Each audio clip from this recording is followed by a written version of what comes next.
Hello guys, welcome back to my channel Prajwal trades. तो आज की व्लॉग की शुरुआत करेंगे एनालिसिस के साथ, जैसा कि हमारा डेली बेसिस पे रहता है। उसके बाद मैं आपको लाइव मार्केट में काम करके दिखाऊंगा कि किस तरीके से आज हमारा मार्केट चलता है। तो शुरुआत करते हैं आज के व्लॉग की। तो आज की एनालिसिस की शुरुआत करते हैं। सबसे पहले हम इसको 1 घंटे के टाइम फ्रेम पर चेकआउट करते हैं कि मार्केट के अंदर हो क्या रहा है।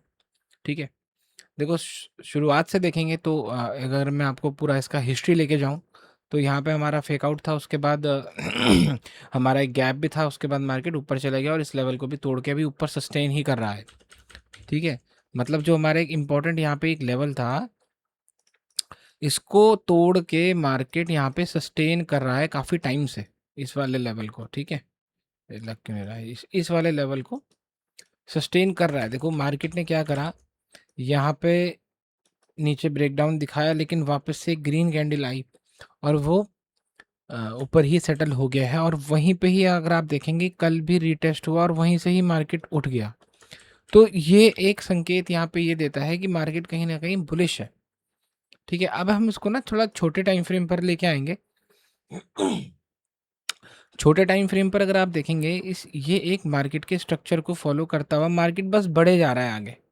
कोई अभी स्ट्रक्चर चेंज नहीं हुआ, हालांकि ये एक मिच्योर ट्रेंड आ चुका है, लेकिन मार्केट जो है कंटिन्यूसली ऊपर को जा रहा है। ठीक है, और जैसे जो लोग बोल रहे थे ना, जो नया सेबी का रूल है, तो अभी देखो ये कैंडल तो नॉर्मली लग रही है ना, ये तो नॉर्मल कैंडल लग रही है, होने दो जो हो रहा है, कोई दिक्कत नहीं है। अगर आप एक इंट्राडे ट्रेडर हैं और आप बीटी एसटी बीटी नहीं करते हैं और स्विंग ट्रेडिंग में भी कोई इतना इम्पैक्ट आएगा नहीं, क्योंकि वो धीरे धीरे आप समझ जाओगे उस चीज़ को कि क्यों नहीं आएगा। ठीक है, तो यहाँ पे अगर आप अभी, जैसे अब मैं करता हूँ वी वैप ट्रेडिंग, तो मैं सिर्फ स्टार्टिंग के ही उसमें करता हूँ कि अगर मेरा स्टार्टिंग में कुछ बन गया तो मैं ट्रेड लेता हूँ, वरना मैं दिन में ट्रेड नहीं करता, क्योंकि ये मेरा एज है। तो मुझे इससे कोई दिक्कत नहीं है, यहाँ पे चाहे कोई भी कैंडल आ जाए। ठीक है, जैसे परसों यहाँ पे इतनी बड़ी कैंडल आई थी, ये वाली कैंडल आई थी। तो क्या हुआ था, हम मार्केट को मतलब शॉर्ट कर दिया था या जो भी किया था, मतलब मैं याद नहीं है मेरे को मैंने क्या ट्रेड लिया था परसों। लेकिन आप एक चीज़ यहाँ पे हमेशा नोटिस करिए, चाहे कुछ भी कैंडल आ जाए, कैसी भी कैंडल आ जाए, कोई दिक्कत होने वाली है नहीं। ठीक है, एज सच, क्योंकि प्राइस एक्शन, हमें सिर्फ इस प्राइस मोमेंटम को फॉलो करना है। ये कहीं भी जा रहा है ना, उसके हिसाब से ढल जाओ, उसके हिसाब से मार्केट का स्ट्रक्चर देखो, उसके हिसाब से प्राइस एक्शन को देखना चालू कर दो। नेट रिजल्ट आता है सिर्फ कंसिस्टेंसी से। ठीक है, ना कि पर डे आप अपने ट्रेड को जज करेंगे। मैं दोबारा यही बात इसलिए बोलता हूँ क्योंकि यही मेन इंपॉर्टेंट चीज़ होती है साइकोलॉजी की। ठीक है। तो अगर आप यहाँ पे देखेंगे, अ, अब यहाँ पे मार्केट हो क्या रहा है, मार्केट में मतलब हो क्या रहा है, अभी मार्केट चल रहा है अप ट्रेंड में। ठीक है, मतलब अगर ये ट्रेंड लाइन को भी मार्केट बहुत अच्छे से रिस्पेक्ट दे रहा है, ऊपर को जा रहा है। ठीक है, अब यहाँ पे अगर हम थोड़ा छोटा टाइम फ्रेम लाएंगे, 5 मिनट का टाइम फ्रेम लाएंगे, तो यहाँ पे आप ना देखोगे कि ये एक हमारा रेजिस्टेंस का लेवल दिख रहा है। ठीक है, ये हमारा एक रेजिस्टेंस जोन है। ठीक है, ये एक रेजिस्टेंस जोन है। अब इस रेजिस्टेंस जोन से क्या हो रहा है मार्केट के अंदर, अब वापस से हम 15 मिनट के टाइम फ्रेम पर लेके आएंगे, तो 15 मिनट में आपको ना ये दिखेगा एक सिमेट्रिकल ट्रायंगल पैटर्न। ठीक है, अब ये सिमेट्रिकल जो ट्रायंगल पैटर्न है, ये अब ऊपर को कट करेगा तो मैं ट्रेड लूंगा, ऐसा मैं क्यों सोच रहा हूँ। देखो ऐसा कर सकता है मार्केट यहाँ पे कि अ, यहाँ पे ही खुल जाए, हो सकता है थोड़ा नीचे आए, उसके बाद यहाँ पर एक ब्रेकआउट दे और तो ऊपर को चला जाए। ठीक है, ये एक जोन बन सकता है यहाँ पे, और डायरेक्टली भी जा सकता है। डायरेक्टली क्यों जा सकता है, देखो हुआ क्या है, मार्केट ने जब यहाँ पे अपना हाई लगाया तो मार्केट ने अपना यहाँ पे लो लगाया। अगर आप इसके कंपैरेटिवली देखेंगे कि अगर नीचे की मूव्स के हिसाब से देखेंगे तो ये एक हायर लो है, ऑब्वियसली ये एक हायर लो है। लेकिन अगर आप सिर्फ इसका देखते हैं, यहीं से देखते हैं, तो यहाँ पे हमारा एक लो है, अब ये एक हमारा हायर लो है। ठीक है, तो अब आप यहाँ पे नोटिस कर पा रहे होंगे कि मार्केट इतने टाइम से चलता हुआ आ रहा है, इतने टाइम से चलता हुआ आ रहा है, लेकिन मार्केट ने लोअर लो की फॉर्मेशन नहीं लगाई। मतलब मार्केट हायर लो की फॉर्मेशन पे चल रहा है, हायर लो की फॉर्मेशन का यहाँ पे यही मतलब होता है कि मार्केट अप ट्रेंड में चल रहा है। तो मार्केट अगर अप ट्रेंड में चल रहा है तो हम कहाँ की अपॉर्चुनिटी को फाइंड करेंगे? सिंपल है, अगर अप ट्रेंड में चल रहा है तो हम बाइंग अपॉर्चुनिटी को फाइंड करेंगे सो दैट कि हम ट्रेंड को फॉलो कर सकें। और ट्रेंड को फॉलो करना ही सबसे इंपॉर्टेंट चीज़ होती है मार्केट के अंदर।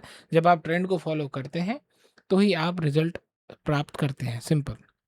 ठीक है, तो 5 मिनट के टाइम फ्रेम पर अगर वी वैप का ब्रेकआउट इस कैंडल के ऊपर आता है, आई मीन इस रेजिस्टेंस जोन के ऊपर आता है या इस एरिया में भी कहीं पे आता है, तो मैं आज इसको बाइंग साइड ही देख रहा हूँ।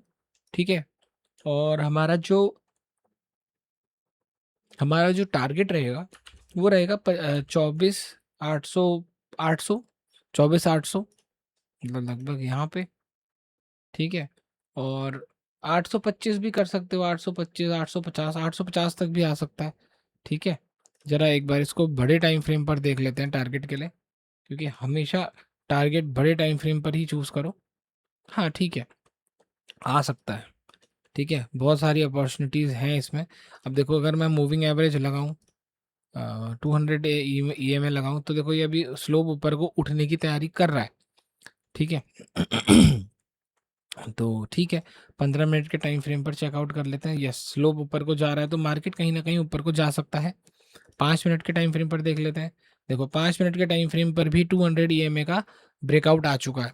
तो मल्टीपल कन्फर्मेशंस मिल रही हैं। एक बार जैसे अब 15 मिनट खोलेंगे, आर एस आई खोलते हैं, एक बार आर एस आई के टाइम फ्रेम पर आर एस आई का डाइवर्जन चेक कर लेते हैं, क्या कहीं कुछ है? नहीं, आर एस आई तो नॉर्मल रिएक्ट कर रहा है। ठीक है, R S I normal react कर रहा है, तो नॉर्मल है, कोई दिक्कत नहीं।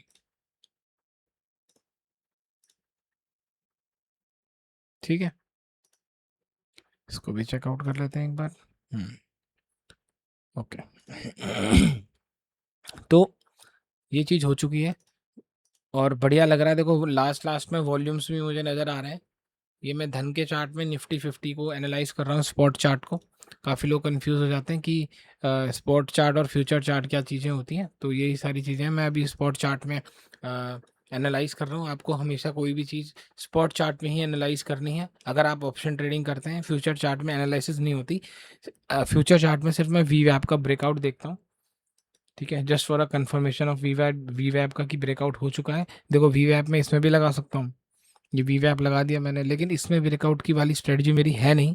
मैं सिर्फ वी वैप के ब्रेकआउट को सिर्फ फ्यूचर के चार्ट में देखता हूँ, एनालाइज इसमें करता हूँ इंडेक्स में, सो दैट कि एनालिसिस किस लिए होती है? एनालिसिस होती है सिर्फ आप एक प्रोडिक्शन कर सकें कि आप किस डायरेक्शन में आज ट्रेड लेने वाले हैं। फिर जब ब्रेकआउट आता है तो आपको एक एक्स्ट्रा एड ऑन कन्फर्मेशन मिलता है कि हाँ वी वैप का ब्रेकआउट आ चुका है, तो उसके हिसाब से फिर ये एंट्री करी जाती है।